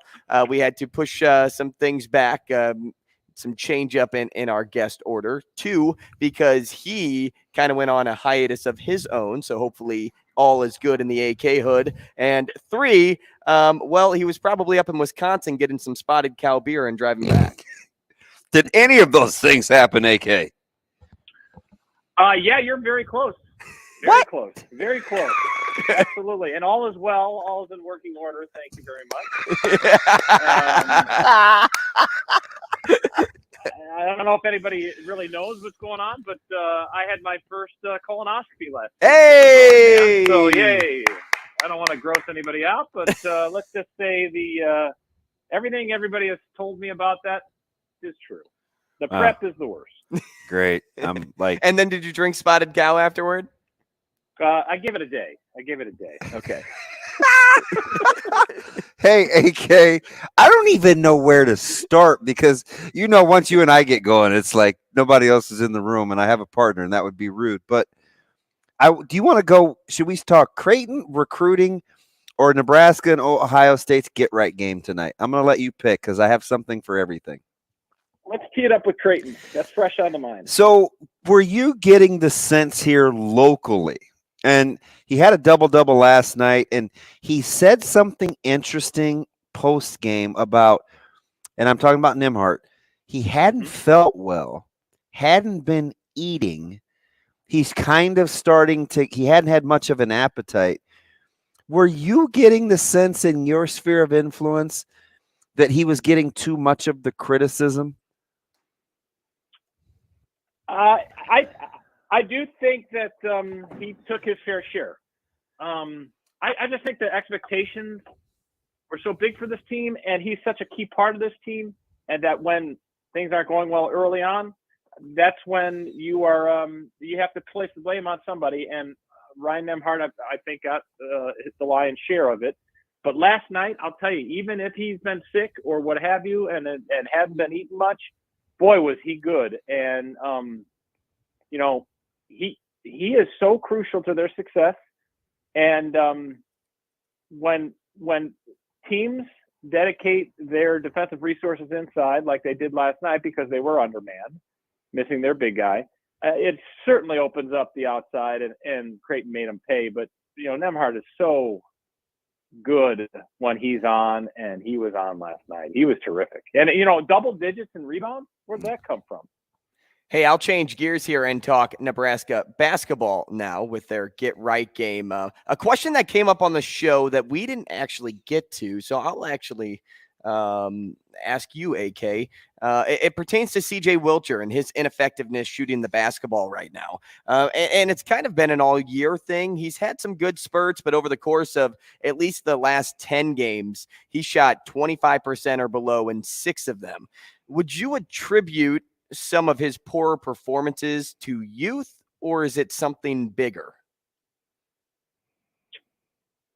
Well, I just think it's basketball. Sometimes you go through slumps, and CJ Wilcher is just working through it. And I think some of this can be contagious at points. It's such a mental thing, like so much in sports can be. And when your teammates are struggling, that certainly doesn't help as well. And it's one of those things that once one guy starts making shots, the other guys kind of do the same. And I think that might have to play in CJ Wilcher's part as well. I'm not, his role in the team obviously is to score when need be, but I still think that they can win if he's not scoring 15, 20 a game, obviously. So, he comes in averaging almost 9 a game and hasn't been shooting well, but that doesn't mean he won't shoot well tonight. I do think tonight is really important for Nebraska, not just from a win-loss perspective, but from a mental perspective. You get this one, and you really have some potential to do some things here down the stretch. It's going to be interesting, too, with the snow coming. What kind of crowd will you get? What kind of energy will you get? It has the potential of being a sleepy atmosphere at 6 o'clock. So I'll be interested to see how today plays out weather-wise and how many people can make it at the PBA tonight. Nobody works closer of those that are talking in this conversation with Bill Ranby than you do, AK. Are you getting the inkling that it's coming?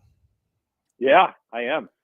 Bill's, I've been in the biz now for 30 years, boys, and Bill, no question, tells it like it is, as good or better than anyone I've ever worked with. And he, it's a running joke. I've got snowblowers I have a snowblower that doesn't work, right? And he's like, "Did you fix it? Did you fix it?" And yesterday he asked me if I fixed it. So that tells me everything you need to know. And it's interesting when you look at the maps. I always give him grief. I said, Bill, you keep moving that 6 to 10 line, 6 to 10 inch line lower and lower. It keeps just getting more south and more south, and that covers up more of Omaha. And he goes, yep. He said it's coming. So that's why I'm a little interested to see how it all plays out and see how the fans can react, because I know so many fans make the trip from Omaha to Lincoln. It's gonna be tough sledding tonight, I think. Literally. Okay, let me get to my other one with Nebraska, excuse me, and recruiting and canvassing this area locally, right? And it's not even just Nebraska. We saw Northwestern fly in and fly out. Just make one stop, quick stop at Bellevue West. And Nebraska, a couple coaches at one school. The other day, they sent a coach who didn't catch a student athlete at school, so he followed him to Metro Wrestling and told me the story that he's never recruited at a wrestling event, right? Tony White goes to watch Tyson Terry because he had left for Metros and didn't catch him at North after meeting with Coach Martin. When you look at picking up where I think the fans thought Coach Joseph was really making some inroads after the staff was kind of maligned for sleeping on the state of Nebraska, how impressive is it for you, or are you still in wait-and-see mode that they've been able to hit the ground running in the state of Nebraska? I've been very impressed, DB, and very impressed not just with the individual efforts, but how cohesive it is. Yeah. And I'm sure that's intentional, but for a staff that really, I don't know how many times all of them have been in the same room at once, it's been a pretty amazing development to see all these guys going out locally, whether it be in the metro or in the state of Nebraska or in the footprint. It's been pretty impressive, even going down so far as to watch Ed Foley slapping a end magnet wherever he goes. I think those little things can invigorate and energize a fan base. And it's great to see pictures of high schools, especially the ones you know, and ones you don't know but know the names of, like one out in Arizona. I think that's a huge deal at this point with this group of coaches, in a group that really hasn't been together that long. And I think this is only going to continue to grow. And they've made their presence felt very early, and it's been very impressive. AK, before we let you go, we got about 2 minutes here. My last question pertains to the remainder of the season for Nebraska basketball. Now 2-5 in conference play, sitting at 500 on the year. How important is a win right now, tonight, against Ohio State to stay above the curve and set the tone for the rest of the season and possibly still a chance at playing deep into March? I think it's very important. There's something mentally too about getting under 500 when you look at your record and you're still at 500 or above. Once you start dipping below, that's a real big mental hurdle, in my opinion. And looking at their schedule, tonight's a game they got to get if they want to end the season above 500. I in my opinion, because you got to play at Penn State, who's so much better than most people thought they would be. Northwestern is going to be a tough game, as they always are. They're pretty good. Illinois, those are tough. Yeah, I mean, I'm telling you guys, this is a game that may be the most gettable of the next 4 or 5. So you better get it at home, and hopefully the Huskers have a home court advantage, because that's something they've lacked in 2 of their last 3 games. Yeah, at home. Great piece from Robin Washut that I was reading earlier this morning, and I think he said it best, right? You got to get these at home and hold serve if you want to give yourself a chance to stay out of the Big Ten tournament time, and you're playing on the first day, it gets tough, right? Yep. That play-in day is really tough. Really tough. Hey, Andy, thanks so much, man. We appreciate your time. We'll talk again in 2 weeks? 2 weeks. Sure. You bet. Anytime, fellas. We'll see you down the road. Thanks, buddy. He's the sports director at KETV. Not only can he talk sports, he can talk weather. I'm telling you, hang out with him a jack of all trades. 30 minutes. Well, I have Spotted Cow, so I can easily hang out with him. It's going to go from 30 to an hour. Before 30. I even send him the text message to hang out. He's fantastic. Hey, coming up, we'll play 2 for You, presented by Dingman's Collision Center. That's next. Rogers and Benning will be back in 4 minutes.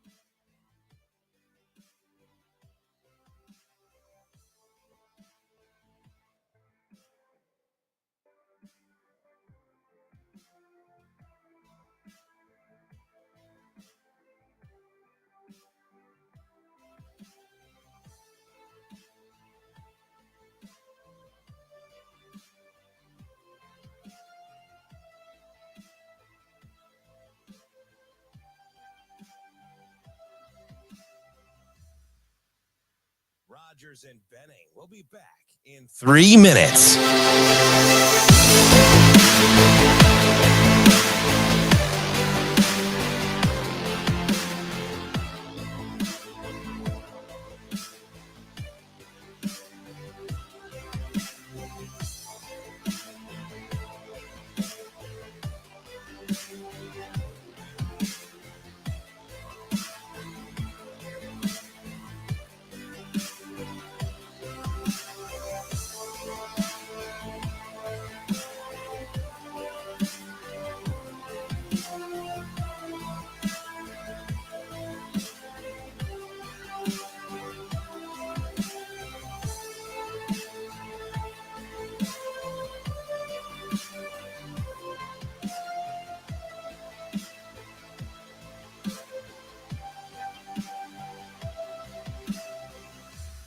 Rogers and Benning will be back in 2 minutes.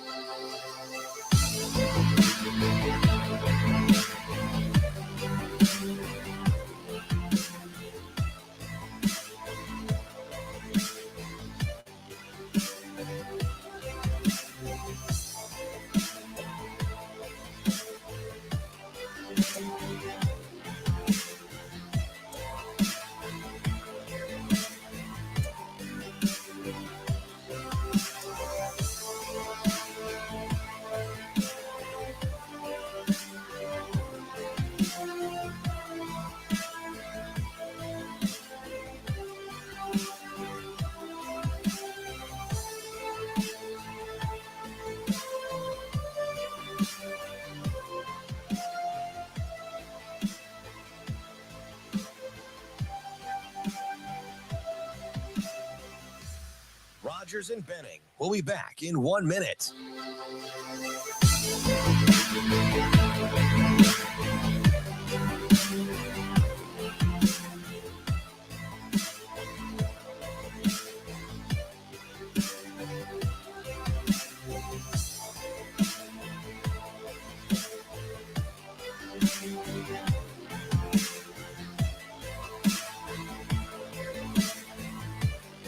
Rogers and Benning will be back in 30 seconds.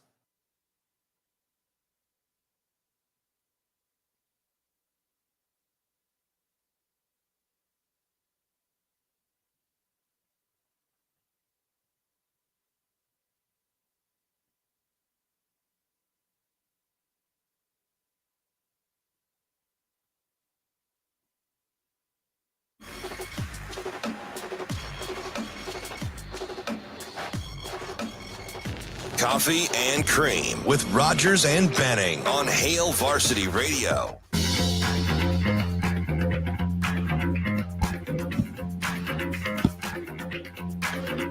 Hey, back with you on Hail Varsity Radio, powered by Currency. It's Coffee and Cream. Damon Benning, Andrew Rogers, live from the H&H Chevrolet stage at Hail Varsity Club. We're playing two for you. 888-638-4876. If you would like to compete for some Hail Varsity Club gift cards, it ranges from $10 to $20 to $40, and you can keep doubling down as long as one of the three members on this show keep matching their answers. This game presented by Dingman's Collision Center. Dingman's is your one-stop shop for all of your car needs. Ding! It's Shane's one-stop shop for any. I wanted to do that. Any need too. And I hit the bell on the nose. I don't even know. I was going to say nail on the head, but I don't know. What is the bell? What would you say? I hit the ring of the bell. We'll say ring of the bell. Whatever. We're going to count it. It's a layup, right? You know, it rolled around the rim a little bit, but it depends. Is it Russell Westbrook? Because it's not going in. Hey, I'll tell you what, though. If you need to bring your car somewhere, though, bring it into Dingman's Collision Center. They've been in the business for over 25 years in Omaha. Locally owned, family-run business. We're all about supporting local here on this show, especially at least for me. DB is a little bit of the same. They invest in the latest technology to stay up to date with the ever-evolving technology of cars. They have this give back program where if you get service done at one of their shops, whenever you leave, you get to put I don't know exactly if it's like a ball or what, but you put it in a jar for a charity, and then they in turn support that charity will give back to the charity of your choice as you go in. It's one of the coolest initiatives I've seen at any place of business. They work on all makes and models from Fords to Teslas, 4 locations throughout the metro, along with a standalone mechanical shop at 120th and Maple. Best of Omaha, 18 years running. Go to dingmans.com to get a quote today. 888, again, 888-638-4876. Why do you laugh? Hey, somebody tweeted at us and said, who keeps licking the microphone? And Pat's dumb butt said either Andrew or Damon, probably. What? If anybody is a random licker, it would be Shane, not us. Oh man, people licking the microphone. Oh, people are crazy. Well, you want me to say you're doing a good job? Hey, thanks, Pat. Appreciate it. Yeah. Why?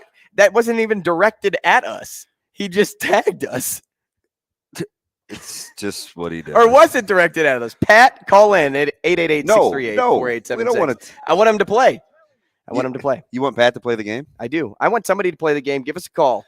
And let's see here. Pat would be funny. Pat would probably be a lot like Shane. Well, we'll play around. And we'll see if we can give away some gift cards. I tell people this every time we play this game. Unless we get a call, we can't give away gift cards. But we'll still play the game. So have you asked, because I think I want to know, can we, like if it's me and I win, because I think I spend the most time here. Can you get the gift card? Can they give it to an employee? So when I came here for trivia one night, my table got second place, and I did not get a gift card because I worked here. So, okay. It's kind of a bummer. But we make our own rules on this show. Hey, you and Shane, let's kick this off with Me you and Shane? Okay. Okay. Shane, are you ready? No. Play some music for me, buddy. Oh, boy. Here we go.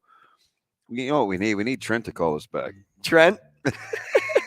Well, we forgot to call him for insight into Creighton. Yeah, Trent was nuts. I love Trent. Trent's a good guy. Hey, okay, a brand of yogurt.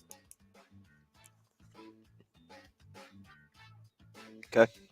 A baseball team in the NL West. DB, that is professional baseball you're going for here. What a jerk. Okay. A generic ice cream flavor. Okay. And a fast food restaurant.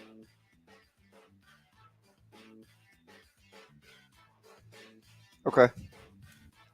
You guys ready? Yep. Was I supposed to be writing something down? There he is. Oh, now we He'll have never a caller. change. He'll never change. Okay. Okay. You guys ready? Yeah, let me answer. Let me get this caller online here quick. Go ahead. Go ahead. Do you think? Wait. How confident are you in these choices? I'm extremely confident. How confident are you Shane matched your answer? Well, choices? it depends. Like, hopefully, like our caller, we'll let him play. Or Oh, her play. look who it is. It's Bet Trent. It's Trent. So Trent may have to be our Trent must be a total P1. Yeah. Right? Is he just a P1? But we'll play this one for fun, and then we'll let Trent choose. Okay. Okay? All right, let's roll through it quick. All right, brand of yogurt. 3, 2, 1. Yo, play. Dannon. You got to say it at the same time, though, I know. DB, even if it's wrong. I'm just like 0 for 1. 0 for 1. A baseball team in the NL West. 3, 2, 1. Dodgers. Ding. I'll do it. Don't worry. A generic. Shane, get your Darcy game right, man. Ring the bell. A generic ice cream flavor. 3, 2, 1. Vanilla. Ding. You can't multitask. I'll take the right there. And a fast food restaurant. 3, 2, 1. McDonald's. Hey, good warm up, guys. Good warm Wow, up. 3 out of 4. Okay, Liquid. All right, let's bring Trent on. Trent, back with us, not just for 2 for you purposes, or not to be basketball. not to be Matt Not to be DeMarinis. Matt DeMarinis. Hey, this is Trent with White and Blue Review. Right. Hey, Trent, what's up, buddy? What's going on? Hey, DB called you P1. Is that true? Oh, how, like Hey, it is. we didn't put out the bat signal. Like, how'd you like? Bam! He's listening. And there he is. I'm all for it. Let's go. Hey, Trent, who do you like? Who do you want to play? I want Andrew and DB. All right, let's go. Yeah, Andrew and DB sounds like a good choice. I like that. Trent just wants to be able to hear the bell, and he knows that you can't ring the bell and give a right answer. Are you ready, DB? I'm ready. A basketball team in the Big East not named Creighton. Ooh, okay. Tough one. Yeah, that is kind of tough. It's fine. Let's go with it. I'm thinking popular brands. Let's go, whether they're good or not. Let's go. An appliance in your kitchen. An appliance? An appliance. Okay, this is hard. Something you'd find in the Garden of Eden. Okay. Ooh, tough one. God, that's great. All right. And a brand of toilet paper. Oh, you must not want Trent to win. I thought these were good. They're Unique. fantastic. All right. Let's win some money for Trent. You ready? I'm worried about this with you. A basketball team in the Big East not named Creighton.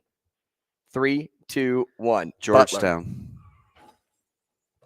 I would have said Georgetown. He's not like that's the easiest. I know they just played Creighton, but that's not a good. What did we talk about at the top of the show? Creighton and who? That one's broad. Who?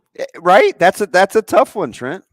Creighton and Butler. Trust me, you're not going to win. And then you're not going to win the majority. We talked with Andy Kendeigh, and we mentioned Butler. You're not Creighton you're not going to win that. Butler's on the mind. I'm not looking to win in the Big East. No, trying to sway folks that they should have said Butler. That's the relevant answer. Yeah, okay. It's the relevant answer. I don't know what you're trying to back up here. Hey, an appliance in your kitchen. 3, 2, 1. Dishwasher. So we got to go 2 for 2. Got to go 2 for 2 here. Hey, something you'd find in the Garden of Eden. 3, 2, 1. Apple. Boy. Wow. Boy. Wow. Boy. Wow. Let's call the butler in to get you an apple. And I almost said serpent. Yes. Wow. Okay. A brand of toilet paper. 3, 2, 1. Charmin.